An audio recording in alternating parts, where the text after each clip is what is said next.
আসসালামু আলাইকুম, স্বাগতম জানাচ্ছি আজকের ক্লাসে। তো আমরা পড়ছি কাজ, শক্তি ও ক্ষমতা। এটা হচ্ছে 3 নাম্বার লেকচার। তো আমরা প্রথম যে 2টা লেকচার দেখছি সেখানে আমরা দেখছি যে কাজ কী এবং বিভিন্ন ধরনের কাজ। এরপর দেখছি শক্তি কী, গতিশক্তি, বিভব শক্তি। তারপর দেখছি যে স্প্রিংয়ের মধ্যে যে শক্তি, সঞ্চিত শক্তি বা বিভব শক্তি যেটা বলে। এরপর দেখছি যে ভর, এই গতিশক্তি এবং ভরবেগের মধ্যে সম্পর্ক। তারপর দেখছি ক্ষমতা। চলো আজকে আমরা আর কিছু টপিক দেখব। আমরা এই লেকচারে চেষ্টা করব যে বাকি যেই টপিকগুলো আছে সেগুলো শেষ করার চেষ্টা করব। আচ্ছা দেখো, তো এখানে আছে যে কর্মদক্ষতা। কর্মদক্ষতা কি? তো সংজ্ঞাতে বলছে যে কোনো যন্ত্রের লব্য কার্যকর শক্তি ও মোট প্রদত্ত শক্তির অনুপাত। তো আসলে এই জিনিসটা দেখো কী মানে হচ্ছে যে তুমি যতটুকু শক্তি তুমি একটা যন্ত্র থেকে পাইছো আর এই যন্ত্রটা যতটুকু শক্তি দেওয়ার কথা ছিল, এই দুইটার অনুপাত আর কি, সহজ করে বললে। তা ধরো তুমি যদি একটা মোটর হয়, এটা যদি একটা হয় মোটর, হ্যাঁ, ধরো এটা একটা মোটর, যদি গাড়ির মতো হয়ে গেছে ধরো এটা একটা মোটর। তো মোটরের গায়ে তোমার লেখা আছে যে এর ক্ষমতা হচ্ছে 500 ওয়াট। তো তুমি মোটরটা তুমি এক জায়গায় সেট আপ করলা। এরপর তুমি সেখানে ধরো পানি আছে, তুমি সেখান থেকে পানি উপরে তুললা একটা নির্দিষ্ট সময়ের মধ্যে। তাহলে কি তুমি সেখানে একটা কাজ সম্পাদন করলা এবং সময় দ্বারা ভাগ করে যেটা ফেলে সেটা হচ্ছে ক্ষমতা। তো তুমি দেখলা যে তুমি সেখানে তুমি ক্ষমতা পাইলা যে 400 ওয়াট। তাহলে মোটরের গায়ে লেখা হচ্ছে 500 ওয়াট আর তুমি ক্ষমতা যেটা পাইলা সেটা হচ্ছে 400 ওয়াট। তাহলে এই যে এটা কি, এই 400 এটা হচ্ছে যে লব্য কার্যকর ক্ষমতা। আর এই যে 500 হচ্ছে 500, এই 500 হচ্ছে যে প্রদত্ত ক্ষমতা। তাহলে এই লব্য কার্যকর ক্ষমতাকে আমি মোট প্রদত্ত ক্ষমতা দ্বারা ভাগ করে দিই এবং 100 দ্বারা গুণ করি, সেটাই হচ্ছে তোমার কর্মদক্ষতা। ঠিক আছে? তাহলে এটা কর্মদক্ষতাকে প্রকাশ করে ইটা দ্বারা, হ্যাঁ, এরকম থাকে। এটা হচ্ছে তোমার ইটা, গ্রিক ওয়ার্ড। তাহলে কর্মদক্ষতা হচ্ছে কি, তাহলে উপরে হবে লব্য কার্যকর শক্তি, হ্যাঁ, লব্য কার্যকর শক্তি, আর নিচে হবে প্রদত্ত শক্তি। তাহলে শক্তিকে আমরা যদি ই দ্বারা প্রকাশ করি, মানে এনার্জি, তাহলে এটা যদি হয় তোমার ই, আচ্ছা, এটা হলো তোমার ই আউট, হ্যাঁ, ই আউট বা আউটপুট, মানে যেটা তুমি পাইছো। এটা হচ্ছে ই ইনপুট বা যেটা আমি ভিতরে দিছি। এখন ভিতরে আমি কি দিছি, আমরা সাধারণত কী করি, আমরা যখন মানে ধরো এই যে মোটর দিয়ে যখন পানি তুলতেছি তখন কী করি, তখন আমরা কিন্তু একটা বিদ্যুৎ শক্তি দিই। তাহলে আমরা যেটা দিছি সেটা হচ্ছে ইনপুট, আর এই যে আমরা যে পানিটা যে তুললাম সেটা কিন্তু কাজ, সেটা হচ্ছে আউটপুট। তাহলে দেখো এখানে আমরা এক কাজ করতে পারি না, আমি দুইটাকে সময় দ্বারা ভাগ করে দিই। যদি ই আউটপুট বাঘটি, আর এখানেও তাহলে ই ইনপুট বাঘটি। তাহলে কাজকে আমরা যখন সময় দ্বারা ভাগ করি আমরা কী পাই, আমরা তো ক্ষমতা পাই নাকি, পি। তাহলে এটাকে আমরা লিখতে পারি না P out by P in. আর তাহলে কি তোমার এখানে একটা 100% আছে, হ্যাঁ, 100 দ্বারা গুণ করে দিই 100% দ্বারা। তাহলে এই যে আমরা যে সমীকরণটা পাইলাম, তো এটাই হচ্ছে আমাদের মানে মেইন সূত্র, এই কর্মদক্ষতা। ঠিক আছে? এটা তো এটা তোমার কি, এটা তোমার ওই শক্তির ক্ষেত্রেও হতে পারে, সেমভাবে কিন্তু এই যে ক্ষমতার ক্ষেত্রেও হতে পারে। এটা দুটোর ক্ষেত্রেই প্রযোজ্য। এখন দেখো আমাদের কিন্তু এখান থেকে কিন্তু ক্ষমতা পাওয়ার কথা ছিল কত, 500 ওয়াট, কিন্তু আমরা পাইলাম কত, আমরা পাইলাম 400 ওয়াট। তাহলে মাঝখান থেকে এই যে 100 ওয়াট গেল কই, এই 100 ওয়াট তাহলে কি অপচয় না? এটুকু কিন্তু কী হয়েছে, এটুকু দেখা যাচ্ছে তোমার ওই যে বিভিন্ন ধরনের তাপ, শব্দ, ঘর্ষণ, এগুলোতে কিন্তু এগুলো অপচয় হয়ে যায়। তাহলে তোমাকে যদি বলে যে তুমি অপচয়কৃত ক্ষমতা বা অপচয়কৃত শক্তি বের করো, তাহলে কী বের করবো দেখো। তাহলে লস, হ্যাঁ, লস বা অপচয়, তাহলে সেটা বের করা কীভাবে, যে যেটুকু তুমি ইনপুট দিছো, P in minus P out, তুমি যেটুকু পাইছো। তাহলে দেখো এখানে আমরা কি, এখানে যে 500 ইনপুট দেওয়া হয়েছে, তাহলে 500 মাইনাস এখানে পাইছি কত, 400। তাহলে এই 100 ওয়াট এটা হচ্ছে কি, এইটুকু হচ্ছে অপচয়। তো এভাবে কিন্তু অপচয়টা বের করা যায়। আর দেখো এই যে এটার কিন্তু কোনো একক নেই। দেখো একক কেন নেই, কারণ এটা মানে কি, এটা দেখো উপরে কি হয়েছে একটা ক্ষমতা না, উপরে যে ক্ষমতা সেটা কিন্তু হয়েছে আমরা যেটা পাইছি, এবং নিচে ক্ষমতা কি, নিচে যে ক্ষমতা সেটা কিন্তু যেটা আমরা ইনপুট দিচ্ছি, ঠিক আছে। তাহলে দুই জায়গায় কি তোমার ক্ষমতা আছে না, তাহলে ক্ষমতার একক একক কি ওয়াট, নিচে ওয়াট, তাহলে কি ওয়াট কাটাকাটি যে কিন্তু কিছু থাকে না, ঠিক আছে, থাকে না কিচ্ছুই। তো এটার কোনো একক নেই, আর এটাকে প্রকাশ করে তোমার পার্সেন্টেজ দ্বারা আর কি। তো যদি তোমাকে বলে যে একটা মোটরের কর্মদক্ষতা হচ্ছে 80%, যদি বলে আর কি, তো 80% বলা মানে হয়েছে তুমি এইটা থেকে 80% তুমি আউটপুট পাবা, মানে তুমি এটা থেকে 80% কাজ সম্পাদন করতে পারবে, হ্যাঁ। আর তোমার যে বাকি যে আছে 20% সেটুকু হবে অপচয়, এই আর কি। আর আরেকটা বিষয় হচ্ছে যে কোনো যন্ত্রেরই কিন্তু ওই ইফিসিয়েন্সি কিন্তু 100% হয় না, মানে তুমি যেটাই বলো আর কি, তোমার ওই যন্ত্রের কর্মদক্ষতা কখনোই 100% হয় না। দেখা গেছে যে কিছু অংশ মানে ওই অপচয় হয়ে যায়, শব্দ বলো, তাপ বলো, যেটাই বলো। তো 99.99% হইলেও ওই 100% কখনোই হয় না। আচ্ছা, তো এই জিনিসগুলো দিয়ে যখন ম্যাথ করব তখন কিন্তু একদম ক্লিয়ার হয়ে যাবে। আর এটা দিয়ে কিন্তু অনেক ম্যাথ আছে। তো বড় নাম্বারের যে ম্যাথগুলো আছে সেগুলো বেশিরভাগ তুমি দেখবা যে হয় যে বলছে যে কোনটার কর্মদক্ষতা কত, কোনটার কর্মদক্ষতা বেশি বা কম, কোন মোটরটা ব্যবহার করা সুবিধাজনক, এগুলোই থাকে, হ্যাঁ। তো আমরা যখন ম্যাথ করবো তখন এগুলো একদম ক্লিয়ার হয়ে যাবে। তো চলো আমরা সামনে আগে দেখি কী আছে। আচ্ছা, এরপর দেখো যে কাজ শক্তি উপপাদ্য। এটা দিয়ে তোমাদের ওখানে ম্যাথ খুব একটা নাই, তবে জেনে রাখা ভালো, এটা দিয়ে ম্যাথ সামনে আমরা করব। তো দেখো এটা বলে কি, কাজ শক্তি উপপাদ্যের মেন যে বিষয় সেটা হচ্ছে যে কোনো বস্তুর উপর প্রযুক্ত মোট কাজ তার গতিশক্তির পরিবর্তন।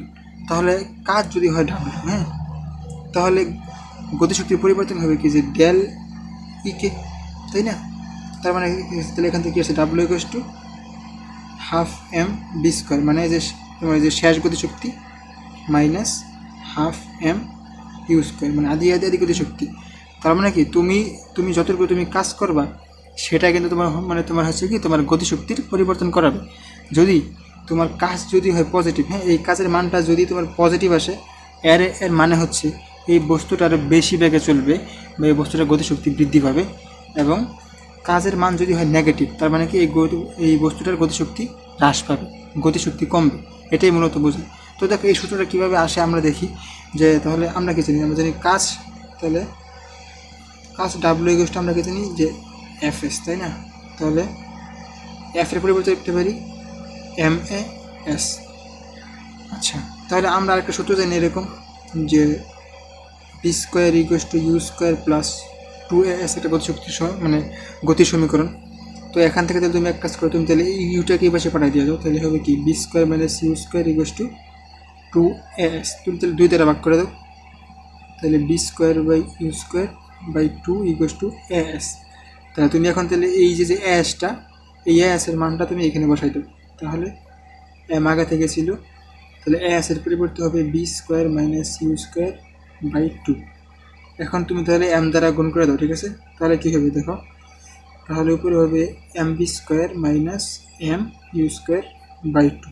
এখন তুমি তাহলে আলাদা করে দাও জাস্ট, তাহলে হবে কি half M B square minus half M U square, আর এদিকে ছিল তোমার ডাব্লু, এই আর কি। তো এভাবেই কিন্তু এই যে কাজ শক্তি উপপাদ্যের যে মেন যে সমীকরণটা মানে সেটা আসে আর কি। তো এটা দিয়ে কিন্তু অনেকগুলো কঠিন ম্যাথ একদম সহজেই করে ফেলা যায়। আমরা এটা দিয়ে ম্যাথ করবো সামনে। তো দেখো এরপরে কী আছে, এরপরে টপিকটা সেটা হচ্ছে শক্তির নিত্যতা। শক্তির নিত্যতা কী, দেখো এখানে বলছে যে শক্তি কখনো সৃষ্টি করা যায় না, ধ্বংসও করা যায় না, এটি শুধু এক রূপ থেকে অন্য রূপে পরিবর্তিত হয়, অর্থাৎ মোট শক্তির পরিমাণ অপরিবর্তনীয়। দেখো আমরা একটু আগে যেটা দেখলাম ওই যে মানে মোটরের ক্ষেত্রে, মোটরের গায়ে কী লেখা ছিল, মানে যেটা তোমার ইনপুট ছিল কিন্তু 500 ওয়াট, কিন্তু আমি যেটুকু মানে লব্য যেগুলো আমি যেহেতু পাইছি কিন্তু 400 ওয়াট। তাহলে তোমরা তো বলতে পারো যে তাহলে এই 100 ওয়াট গেল কই, যেহেতু পরিবর্তন করা যায় না, মানে ধ্বংস করা যায় না, শক্তি পরিমাণ হচ্ছে অপরিবর্তনীয়। ওই 100 ওয়াটে কিন্তু তোমার ওই যে কিন্তু বুঝে বললাম যে ওই তাপ শক্তি, গতি শক্তি তো মানে অপচয় হয়েছে, এই আর কি।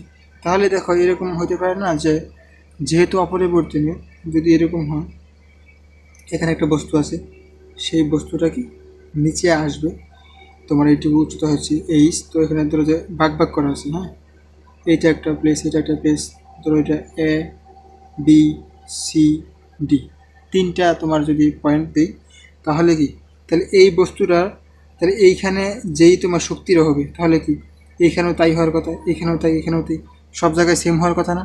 এটাই তোমার হচ্ছে তোমার শক্তির নিত্যতা, মানে শক্তি সব জায়গায় সমান থাকবে। তো এরকম কিন্তু ম্যাথ বড় কোনো নাম্বারে দিয়ে দেয়, তোমাকে বলবে যে তুমি দেখাও যে এই এ বি সি ডি প্রত্যেকটা পয়েন্টে শক্তি, মানে যান্ত্রিক শক্তি অপরিবর্তনীয় বা শক্তি সমান, এই আর কি, বা শক্তির নিত্যতা সমর্থন করে এগুলো। তো যখন ম্যাথ দেখবো তখন এটা একদম ক্লিয়ার হয়ে যাবে। তো আমরা সামনে আগে, এরপর দেখো যে যে ভর ও শক্তির সম্পর্ক, এটা দিয়ে কোনো ম্যাথ আসে না, তো খ নাম্বারে আসলেও আসতে পারে যে ব্যাখ্যা করো, অথবা একটা এমসিকিউ আসলেও আসতে পারে। তো এটা কি, এটা দেখো বিজ্ঞানী আইনস্টাইন তার তার যে বই আছে থিওরি অফ রিলেটিভিটি, তো সেখানে বলছে যে বস্তুর ভর ও শক্তি একই ব্যাপার, এবং ভর এমকে যদি শক্তিতে রূপান্তর করা যায় তাহলে সেই শক্তি ই এর পরিমাণ হচ্ছে ই ইকুয়ালস টু এমসি স্কোয়ার, ঠিক আছে। এটা এটা তোমার হচ্ছে তোমার যে মানে ভরকে মূলত শক্তিতে রূপান্তর করে। তো ই ইকুয়ালস টু এমসি স্কোয়ার, এখানে এম কি, এখানে এম হচ্ছে তোমার বস্তুর ভর, আর ই সি যে হচ্ছে, সি হচ্ছে আলোর বেগ, আর এটার মান কত হচ্ছে, মান হচ্ছে 3 × 10⁸ মিটার পার সেকেন্ড, ঠিক আছে। তো এ তোমাকে যদি একটা বস্তুর ভর দেওয়া দেয়, তুমি তার সাথে কিন্তু এটা গুণ করে স্কোয়ার করে দিয়ে তুমি কিন্তু এই শক্তির মানটা পাবা, ঠিক আছে। এগুলো দিয়ে এমসিকিউ আসতে পারে। আর এটা তুমি ডিটেল জানবা তুমি এই ইন্টারমিডিয়েটে গিয়ে, সেখানে তুমি দেখবে সম্ভবত একটা অধ্যায় আছে যে আধুনিক পদার্থবিজ্ঞানের সূচনা, তো সেইখানে কিন্তু এটার অনেক অ্যাপ্লাই আছে। আর এটার কিন্তু একটা বাস্তব অ্যাপ্লাই হচ্ছে তোমার ওই যে নিউক্লিয়ার যে বিদ্যুৎ কেন্দ্র, সেখানে যে কারেন্ট বা বিদ্যুৎ উৎপন্ন করে, সেখানে কিন্তু এই বিক্রিয়াটা ঘটানো হয়। তাহলে দেখা গেছে যে ক্ষুদ্র একটা নিউটন দ্বারা একটা পরমাণুকে যখন আঘাত করে, তখন সেইটা কি ভেঙে যেয়ে আরও অনেকগুলো পরমাণুতে তোমার মানে রূপান্তরিত হয়। এটা এভাবে চলতেই থাকে, আর তাহলে কি হিউজ পরিমাণ শক্তি উৎপন্ন হয়। কারণ তুমি দেখো এখানে, তুমি দেখো যে এটা অনেক বড় একটা মান না, এটাকে তুমি যখন স্কোয়ার করবে সেটা কি আরও বড় হয়ে যাবে, সেটার সাথে তুমি যে এম বড়টা গুণ করলে এটা কি হিউজ একটা বড় মান পাওয়া যায়, তার মানে অনেক বেশি শক্তি পাওয়া যায়। তো সেটাই পরে কিন্তু আমরা সাপ্লাই পাই। হ্যাঁ, তো এই ছিল মোটামুটি এর টপিকগুলো। তো এখন আমরা বোর্ড প্রশ্নগুলো সলভ করবো একটা একটা করে, এগুলো সলভ করলে একদম সব ক্লিয়ার হয়ে যাবে। তো চলো আমরা কিছু সিকিউ প্র্যাকটিস করি। তো তার আগে বলে নিই, আমি যে সিকিউগুলো সংগ্রহ করছি সেগুলো কিন্তু এর দিয়ে সবচেয়ে বেশি গুরুত্বপূর্ণ, এবং যেগুলো তোমার পরীক্ষায় আসার মতো আর কি। তো তোমাদের কাজ হচ্ছে যে সবগুলো সিকিউ ভালো মতো প্র্যাকটিস করা, বোঝা এবং নোট করে রাখা, যাতে পরীক্ষার আগের রাতে তুমি এটা দেখে গেলেই সবগুলো টাইপ কভার হয়ে যায়। তো দেখো শুরুতেই দেখো যে আমি এই ভিডিওতে জাস্ট দুইটা সিকিউ সলভ করবো, দুইটার তো মানে সিঙ্গেল, যেগুলো মানে শুধু ছোটো নাম্বারটা এই অধ্যায় থেকে আসছে, বড় কোটা অন্য অধ্যায়, তো সেটা করবো না, জাস্ট এটাই করবো। দেখো, তো প্রথম যে প্রশ্নটা, রাজশাহী বোর্ড 2025, তো এখানে বলছে যে দৃশ্যপট 1-এ আছে 2 কিলোওয়াটের একটি তড়িৎ মোটরের কর্মদক্ষতা 60%। তো মোটরটি দ্বারা টি সময়ে কোনো কাজ করতে শক্তির অপচয় হয় 39,200 জুল। তো এরপর তোমাকে বলছে যে টি এর মান নির্ণয় করো, মানে তুমি এই যে সময়টা নির্ণয় করো। তো দেখো, প্রশ্ন খালি তো সলভ করলে হবে না, বুঝতে হবে যে কোনটা দ্বারা কী বোঝায় আর কীভাবে সলভ করবো, অ্যাপ্রোচটা কি। তাহলে দেখো, আমি তোমাকে কী বলছিলাম যে মোটরের গায়ে যেই ক্ষমতাটা লেখা থাকে সেটা কিন্তু পি ইনপুট, ঠিক আছে। তার মানে দেখো এই যে বলছে কি 2 কিলোওয়াট, তাহলে এটা তাহলে কি মোটরের গায়ে না, পি ইনপুট। এখন থেকে তোমাকে বলছে কি যে মোটরের কর্মদক্ষতা হচ্ছে 60%, তার মানে কি ইটার মান দেয়া আছে। তো এবং বলছে কি যে টি সময়ে কোনো কাজ করতে শক্তির অপচয় হয় এত জুল। আচ্ছা, তাহলে তুমি আমাকে একটা কথা বলো যে আমরা যখন কাজ করি, মানে একটা মোটর যখন কাজ সম্পাদন করে, তখন যেই কাজটা সম্পাদিত হয় এবং যেই শক্তিটা বা যেই কাজটা অপচয় হয়, সেটাও কি একই সময়ে না? দেখো, তুমি যেই সময় তুমি পানি তুলতেছো, সেই একই সময়ে কিন্তু তাপ উৎপন্ন হইতেছে, শব্দ উৎপন্ন হইতেছে, তাহলে কি অপচয় আর কাজ সম্পাদন দুইটা একসাথেই না? তার মানে কিন্তু সময় কিন্তু একটাই হবে। হ্যাঁ, তাহলে দেখো আমরা একটু করি ছোটো ক নাম্বারে। তো এখানে কী কী দেওয়া আছে দেখো, এই যে 200 মানে 2 কিলোওয়াট, এটা তাহলে কি এটা হচ্ছে পি আউটপুট, সরি এটা হচ্ছে পি ইনপুট। তাহলে পি ইনপুট দেওয়া আছে 2 কিলোওয়াট। তো 2 কিলোওয়াট মানে কত, 2000 ওয়াট। 1 কিলো মানে 1000, তাহলে 2000 ওয়াট। আচ্ছা, এরপরে বলছে যে ইটা দেওয়া আছে কত, বা কর্মদক্ষতা ইটা, হ্যাঁ এটা দিয়েছে 60%। তো এখন দেখো তাহলে বলছে যে শক্তির অপচয় বা লস, এগুলো বের করতে আমাদের কী লাগে, মানে কেমনি বের করি দেখো, আমরা এইভাবে বের করি না যে loss equals to P P input minus P output, মানে যতটুকু ইনপুট ছিল এবং আমি যতটুকু পাইছি সেটা থেকে এটা বিয়োগ করে দিলে কি আমরা লসটা পাই বা অপচয়টা পাই। তাহলে দেখো আমাদের কি, আমাদের পি ইনপুটটা দেয়া আছে, ইটা আছে, তাহলে কি আমাদের যে আউটপুটটা লাগবে না, আউটপুটটা বের করতে হবে। হ্যাঁ, তাহলে আউটপুটটা কীভাবে বের করব দেখো, তাহলে আমরা কি জানি যে ইটা ইকুয়াল টু, আমরা জানি উপরে হবে আউটপুট আর নিচে হবে ইনপুট ইন্টু 100%। আচ্ছা, এখন তাহলে দেখো আমাদের এখানে কী কী দেয়া আছে, আমার এটা দিয়েছে 60%, তাহলে আমি বের করবো পি আউটপুট, তাহলে এটা থাকুক পি আউট। আর দেখো পি ইনপুট কত আছে, পি ইনপুট হচ্ছে 2000 ওয়াট না, 2000 ওয়াট, এবং তাহলে এখানে 70-এর 100%। তো এরপর তুমি তাহলে 100 দ্বারা এখানে ভাগ করে দাও, 60% আর নিচে হলো 100%, তাহলে এখানে থাকুক পি আউট আর নিচে আছে 2000। তাহলে দেখো এখানে তাহলে ভাগ করতে তুমি পার্সেন্ট কাটা যাবে, ভাগ করলে তোমার এখান থেকে 0.6 equals to P out by 2000। তো এখন তাহলে কি তুমি কোনোখানে গুণ করে দাও, তাহলে কি P out equals to 0.6 into 2000, হ্যাঁ তাহলে এটা তো দেখো 0.6 ইন্টু 2000, তো গুণ করলে কত আসে, 0.6 ইন্টু 2000, 1200 ওয়াট।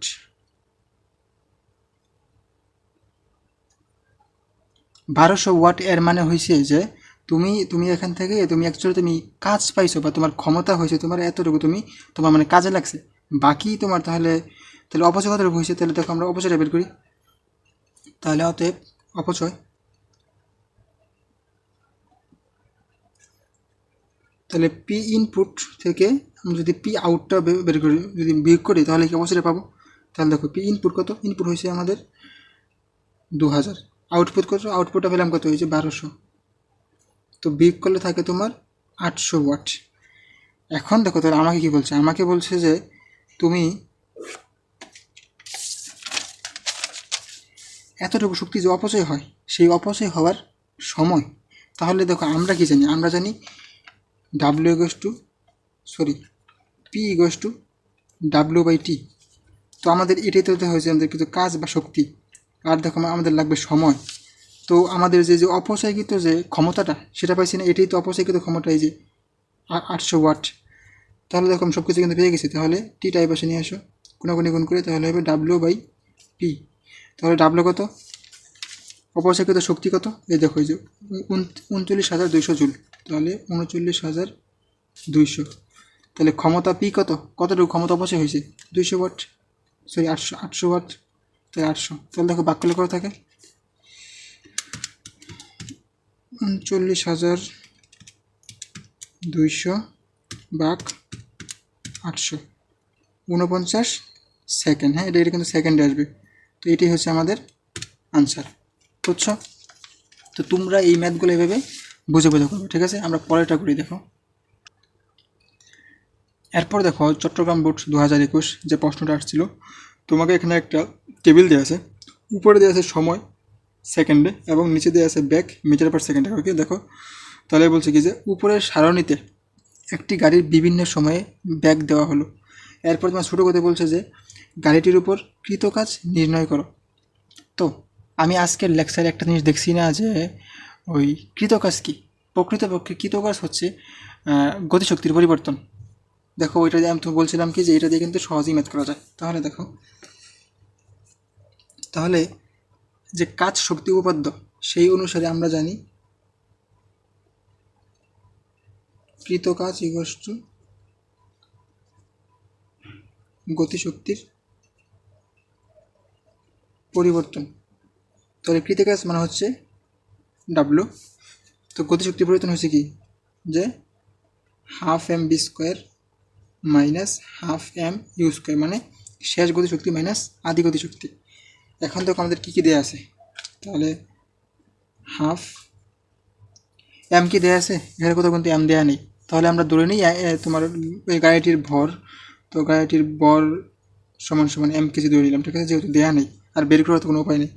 আর দেখো শেষ বেগ কত, শেষ বেগ কত 20 না, তাহলে 20 স্কোয়ার মাইনাস হাফ এম।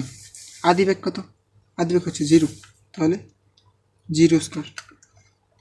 তাহলে এখানে কত আসবে দেখো, এখানে তাহলে কত আসবে, উপরে আসবে এম, তাহলে 2 সরিয়ে 20-এর স্কোয়ার কত আসে 400 না, আর নিচে 2, আর এখান থেকে কত 0 থেকে গুণ করলে সব 0 হয়ে যাবে না, 0। তাহলে কত আসে, তাহলে ভাগ করলে আসে তোমার 200 এম। তাহলে কাজের একক কি, কাজের একক হচ্ছে জুল, ঠিক আছে, এটাই হচ্ছে উত্তর। একদম ইজি না, তোমরা কিন্তু এই ম্যাথগুলো কিন্তু এভাবে করে ফেলতে পারবে, ঠিক আছে, একদম ইজি এগুলো। তো এরপরে যে ম্যাথটা সেটা কিন্তু তোমার ওই যে গতি অধ্যায়ের, বলছো যে স্মরণ সময়ের লেখাচিত্র অঙ্কন করে গাড়িটির গতিবেগ বিশ্লেষণ করো।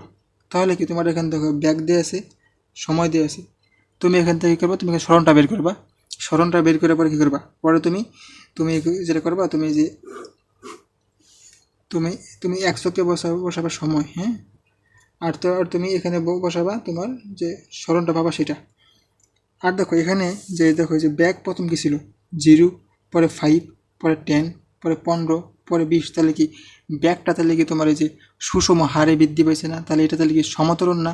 তো আমি তোমাদের কিন্তু বলছিলাম যে সমতরণে কিন্তু আমরা একটা কাজ করতে পারি, আমরা কিন্তু গড় বেগ ধরে আমরা কিন্তু দূরত্ব বের করতে পারি, মানে যে এরকম যে s = u+b/2 × t। তাহলে দেখো আমি যদি দেখো যে 0 সেকেন্ডে তো তোমার ব্যাগ 0, তার মানে স্মরণও 0। তো 1 সেকেন্ডে দেখো 1 সেকেন্ডের সময় কী হবে দেখো, তাহলে 1 সেকেন্ডের সময় ইউ কত, তোমরা আদি বেগ কত, আদি বেগ 0 প্লাস এই সময় ব্যাগ কত, শেষ বেগ কত 5, হ্যাঁ, তাহলে 2 × সময় তো 1 সেকেন্ড, হ্যাঁ, তাহলে দেখো বাক্য কত থাকে, বাক্য আসে তোমার 2.5, ঠিক আছে। তাহলে কি, তাহলে তুমি যখন এই যে 1 সেকেন্ড আসবা তখন কিন্তু স্মরণ কিন্তু হবে, এখানে হবে কিন্তু 2.5, ঠিক আছে। তো এরকম করে দেখো, পরে দেখো এই যে 2 সেকেন্ডের সময়, মানে 2 সেকেন্ডের সময় এটা যদি S1 হয়, এটা যদি S2 হয়, তাহলে আবার u+b/2 × t। তাহলে এখানে ইউ কত, ইউ তো আদি বেগ তো 0ই নাকি, 0 প্লাস এখানে 2 সেকেন্ডের সময় শেষ বেগ কত 10/2 × t কত, টি হচ্ছে তোমার 2 সেকেন্ড। তাহলে কত আসতেছে, তাহলে দেখো এখানে ভাগ করলে কত আসে, এখানে আছে 5, এখানে আছে 2, তাহলে 10, তাহলে কিন্তু হবে কিন্তু তোমার 10 মিটার/সেকেন্ড, হ্যাঁ, সরি 10 মিটার। তো এগুলো দেখো, তুমি দেখো সবগুলো মান বসালে তোমার তাহলে এরকম একটা গ্রাফ আসবে না, হ্যাঁ। তাহলে কি, তাহলে তুমি পরে বলবা কি, একটু বাংলা কথা লিখে দিবা যে গাড়িটির ব্যাগ সুষমভাবে বৃদ্ধি পাইছে বা গাড়িটি সুষম ত্বরণে চলতেছে, হ্যাঁ। তো এটাই তোমার তাহলে কি, যে গাড়িটির গতিবেগ বা গতিবেগের প্রকৃতি। তো এই আর কি। তো আজকের ক্লাস এই পর্যন্ত থাকুক, সামনের ক্লাসগুলোতে আমরা আরও সিকিউ সলভ করবো, তাহলে এই অধ্যায় একদম শেষ হয়ে যাবে, হ্যাঁ। তো সেই পর্যন্ত ভালো থাকো, সুস্থ থাকো, আল্লাহ হাফেজ।